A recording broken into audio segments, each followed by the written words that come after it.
सोने में उतार चढ़ाव के बीच निवेशकों का भरोसा डगमगाया है या मजबूत हुआ है, यही इस वक्त का सबसे बड़ा सवाल है। एक तरफ कीमतों में गिरावट और अस्थिरता दिख रही है तो दूसरी तरफ निवेश लगातार बढ़ रहा है और यही कहानी गोल्ड मार्केट को दिलचस्प बनाती है। भारत में गोल्ड ETF में निवेश का ट्रेंड इस बात का बड़ा संकेत दे रहा है।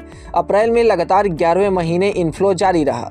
भारतीय गोल्ड ETF में नेट इनफ्लो मार्च में 17.66 करोड़ डॉलर से बढ़कर अप्रैल में 29.72 करोड़ डॉलर हो गया, यानी करीब 68% की जोरदार बढ़त। यह दिखाता है कि कीमतों में गिरावट के बावजूद निवेशक मौके को भुना रहे हैं, पैनिक नहीं कर रहे हैं। हालांकि कीमतों की बात करें तो तस्वीर थोड़ी अलग है। मार्च में करीब 11.6% की गिरावट के बाद अप्रैल में भी 1% की गिरावट दर्ज की गई। यह अक्टूबर 2008 के बाद सबसे बड़ी मंथली गिरावट मानी जा रही है, यानी शॉर्ट टर्म में गोल्ड पर दबाव साफ नजर आ रहा है।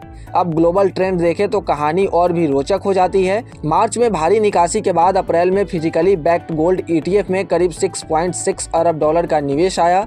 यूरोप इस रैली में सबसे आगे रहा, जबकि उत्तरी अमेरिका ने भी रुख बदलते हुए करीब 1 अरब डॉलर का निवेश किया। अप्रैल के पहले आधे हिस्से में गोल्ड ने रिकवरी दिखाई और कीमतें मार्च के निचले स्तरों से ऊपर उठती नजर आई, लेकिन महीने के दूसरे हिस्से में रफ्तार फिर धीमी पड़ गई। इसकी वजह बनी डॉलर की मजबूती, बढ़ती बॉन्ड यील्ड और खास तौर पर मिडिल ईस्ट में बढ़ता तनाव, जिससे गोल्ड की अपॉर्चुनिटी कॉस्ट बढ़ गई और निवेशक दबाव महसूस करने लगे। गोल्ड ETF में एशिया में भी मजबूत खरीदारी देखने को मिली। चीन गोल्ड ETF में निवेश के मामले में सबसे आगे रहा, जहां हांगकांग और मेनलैंड चाइना दोनों में भारी इनफ्लो आया।